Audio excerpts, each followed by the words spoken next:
Welcome back to my channel. I got this book a bit ago and I'm going through it and it's awesome. So I'm going to go through actually the first chapter with you guys.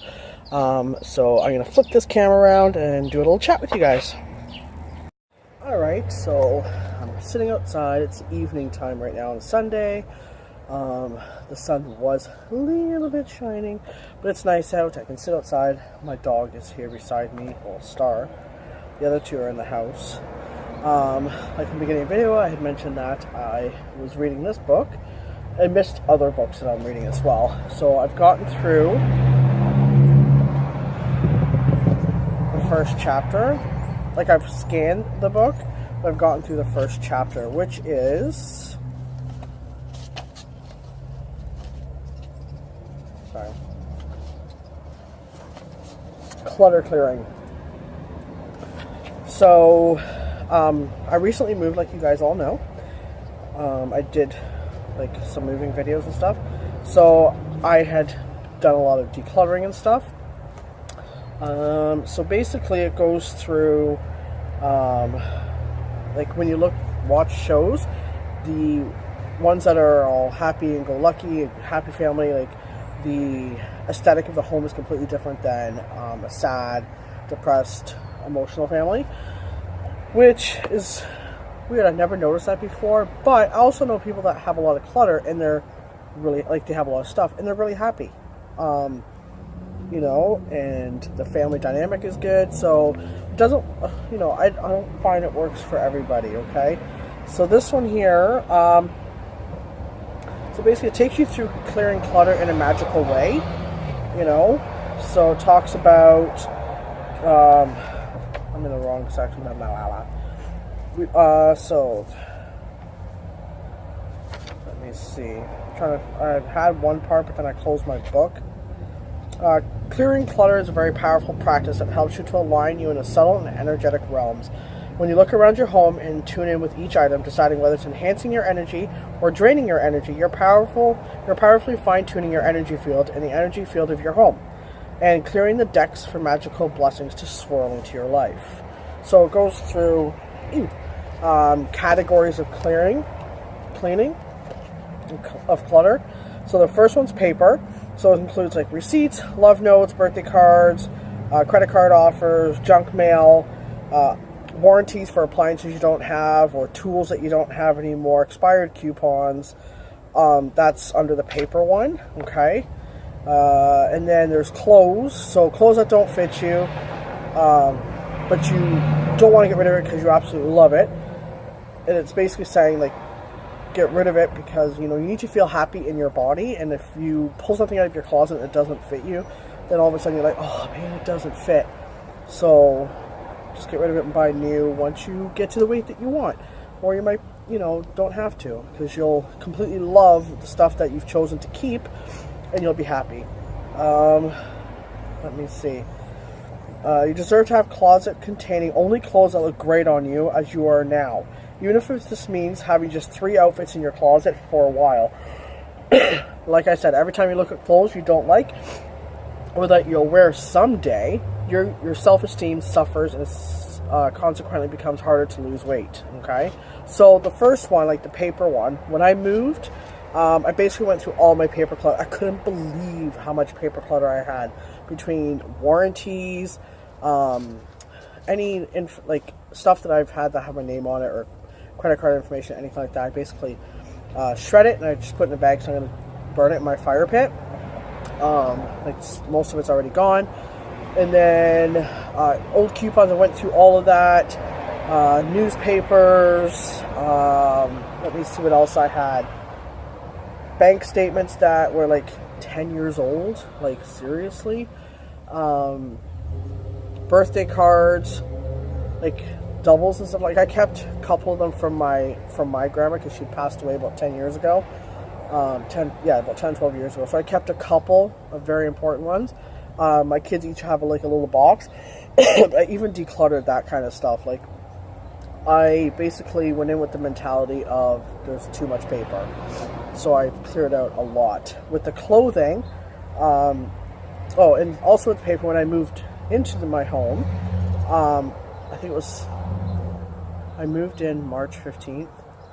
So I would say a couple weeks ago, before I got sick, before I got the flu, that week I had spent decluttering again, paper bags that I had put aside. I'm like, yeah, I'll go through it. That's now all done. Clothes, I went through my closet before I moved and got rid of bags and bags of clothes, went through my dressers. I basically just went through everything. So nothing, now I don't have things that don't fit me. Had pants from before I even had my first child. Like that was, I'm 44 and this was when I was 21, like 20 years ago. Yeah, it'll fit. I'm thinking, why am I doing this to myself? So I got rid of it. Don't need it. So I feel much happier now. And with books, a lot of people have confrontation about books, like getting rid of books. We're not telling you to get rid of everything, okay? It's not telling you to get rid of everything. But like me, if I read like I read Sophia Kinsella, but I'm not going to read the book again. You know, like once I read it, then I've read it. So now I will donate it or give it to a friend. Actually, someone just came by my house yesterday. They were looking for books for United Way, so they could have like a sale and other people could buy it and that money would go to those proceeds. So I said, hey, I have a bunch of books here in a bag. You want them? Come and get them. So she came and got them. You know, so that's kind of like what I do. Let me see. Yeah, so I like donate my books, let my friends go through my books. I have a lot of resource books that I keep, like about herbs, readings, stuff like this. I have that type of stuff that I keep. I have the Mist of Avalon that I keep. I'm trying to think of other ones that I have. The House of Night series. I've kept all those. I have a few, you know, here and there that I've kept. So basically, it makes room for more. So I have like a shelf and a half of books that I have not read. So once I read that book, then I will find a spot to put it, to donate it, give away, or sell, you know. So I'll do that. So decorations. So we have a lot of knickknacks. Most people do anyways. So when I moved, I got rid of a lot. When I moved here, when I put everything out, I have a lot of things that are, like I have my prosperity altar instead of just crap on the front. So now I have my prosperity altar there. I've kept things that bring me joy and bring me happiness, and I have amazing energy from it. So that type of stuff. Furniture. We got rid of some furniture as well. Sorry, there's a motorcycle. Alright. So we got rid of some furniture when we moved here. Just because like I didn't want to hold on to it. And there was one dresser that my husband keeps moving from place to place. You know, he's like, it's an antique. And I wasn't going to use it. So I put it in the garage because I did not have room for it. I was not going to use it. And then I sat there humming and hawing going, oh, maybe I will use it. And then I thought, no, I'm not going to use it. So I finally got him to agree to sell it. So we sold it last week. So yeah, like we had a Western saddle that we had for our horse. It became a decoration. Okay, so we've had it in our home. In my bedroom, it was at one point in the corner, and then it was in our living room. And it's like, no. And I said, are you going to use it? He's like, no. I'm like, hey, it's in my way. You know, like, we need to do something with this. If you're going to use it, then fine, we can do that. If you're going to get another horse. He's like, no, because I want to make my saddle next time. I'm like, okay. So he agreed to sell it. So this morning, someone came by and bought it. So I'm a very happy camper. Gifts. So if you don't love something, or even if it was a gift, get rid of it.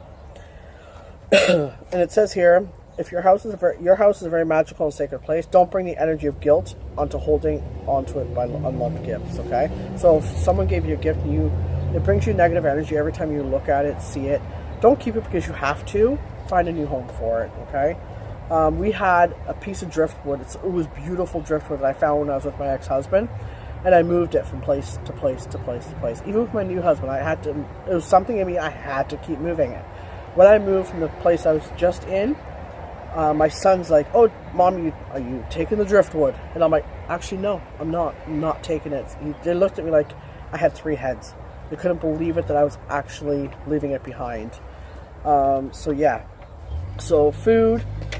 It says, are you really ever going to eat the rest of the mangoes? So, like, go through your cupboards, go through your things. So sometimes you have stuff in the food bank. You know, just get rid of it. You know, car clutter. You all know what that is. Unfinished broken projects. If you're not going to fix it, get rid of it. Items with negative associations, like I was just talking about driftwood. So that is now gone. So so how to know if it's clutter. So method 1 is the mystical method, okay? Ooh, the sun is shining. So you hold it in your hands or place your hands on it. So if it's too big, you can place your hands on it, okay? And close your eyes, relax, and take some deep breaths. Sense the subtle energy exchange between you and the object. How do you feel?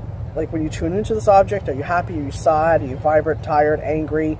In other words, does it seem like it's giving you energy or taking away your energy? And that's, so if it's giving you energy, then it's not clutter. If it's taking your energy, then it's clutter. Method 2 is the energetic bargaining method, okay? So thinking about all the energy you put into the house and caring for this item. So if you spend a lot of time taking care of this item and it's not giving you any joy in return or happiness or good energy, then it's time to let it go. Method 3 is the imaginary move. So imagine that you're moving. Like me, I had physically moved, so that imaginary move became reality. So imagine that you're moving out of town or to a new home, and you're literally going to hire people to move you. To go through your home and say, like, would I take this with me? Do I want to start do I want to start fresh with this? So that's a really good way too. My battery is flashing here. So clutter clearing jumpstart ritual. I actually did this when I was clearing out my garage a few weeks ago. The one side I had to clear out some of my stuff. So I lit a candle. Actually, it was a caramel apple candle, a Halloweeny one. I lit that, and I had made a tea. Was it a peppermint tea? Orange peppermint tea, I think it was, that I made. And before I decided to start cleaning, I lit my candle, okay? And before I lit the candle, I actually said this: I triumph over clutter in every way. I am the master of my domain. So I'd light the candle, and I sit in front of it and hold the beverage and focus your attention on saying, I now charge this beverage with the energy of purity, lightness, and motivation. Then you fully relax as you enjoy the beverage. Like, don't get up and start working. Enjoy your beverage. So once you've done your beverage, then you can start clearing your items, clearing stuff. I kept the candle lit during this, and you'd be surprised how much stuff you actually get rid of. Like, I got rid of, it's actually cleaner now. It's so much better. So you can light that candle every time you want to clear energy. Yeah, my battery did die. So I left off with using the candle every time you do your ritual and doing that little saying. I find it really helps. The next part of that same chapter was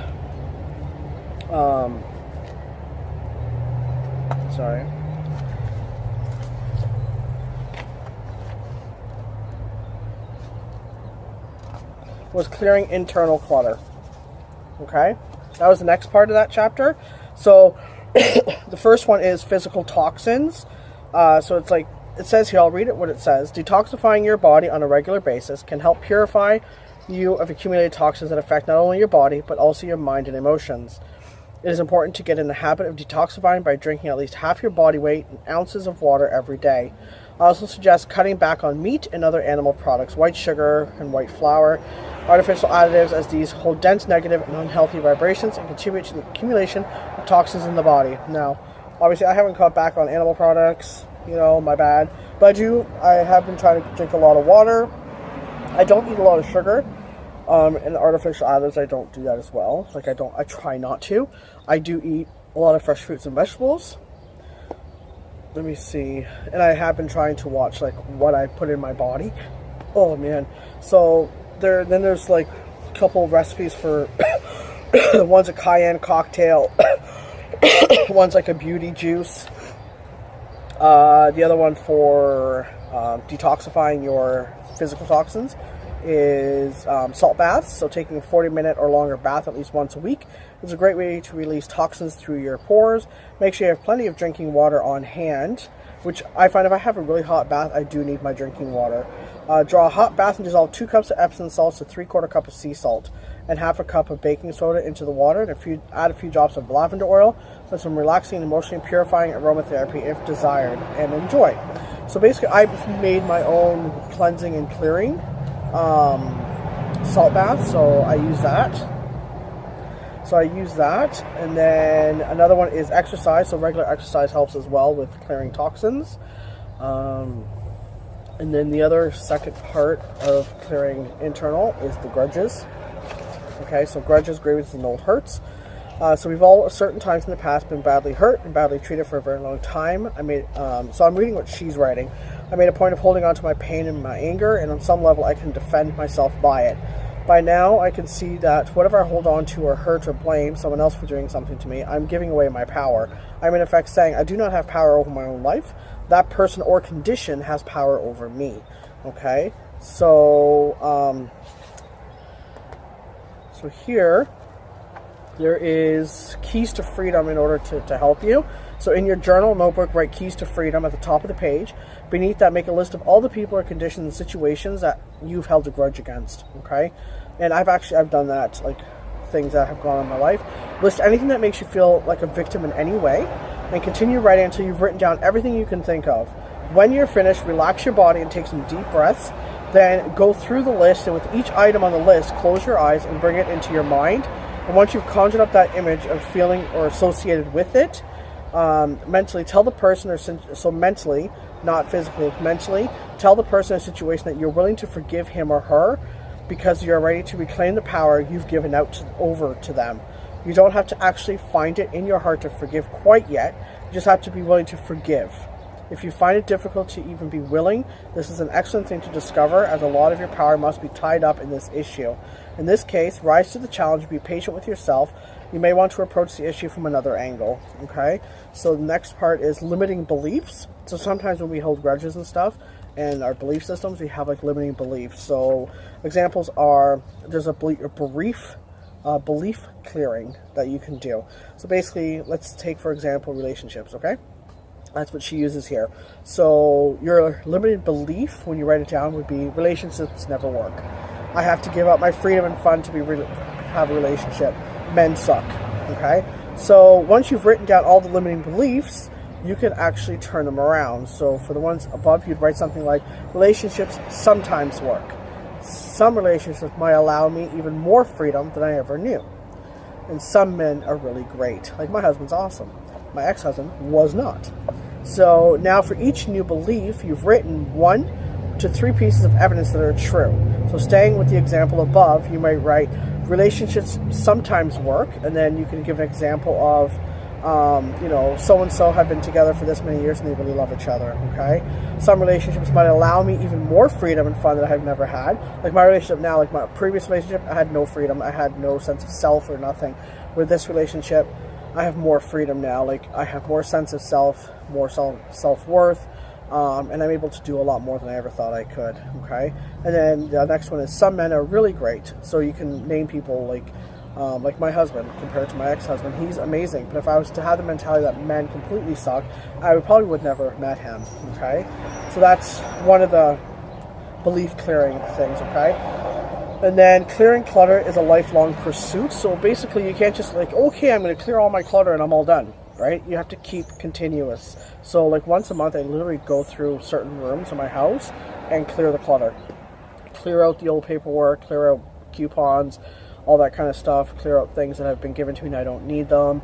You might find something that, an item of clothing that you don't like and you just give it away. So they've also actually included a clutter clearing checklist. I'm actually going to probably photocopy that out. And you can like check mark it and make notes on it. And then it says internal clutter, so you can actually do that as well. So that is chapter 1 of clutter clearing. I did say I was going to go through this book with you guys. So that is clutter clearing number 1. And I have found that it's really helped. And I love it. Like I've done that. So the next one is cleaning. So cleaning the house. So I will talk about that probably in a few weeks or maybe a month, because this is actually just a long chapter. Let me see. No, it's a short chapter actually. So it's about that long. So probably in a couple weeks I'll come back to you guys on that one. So you guys have an awesome night. Blessed be. Hope you subscribe and hit the notification bell if you want to be notified on when I've uploaded. And blessed be. Bye-bye.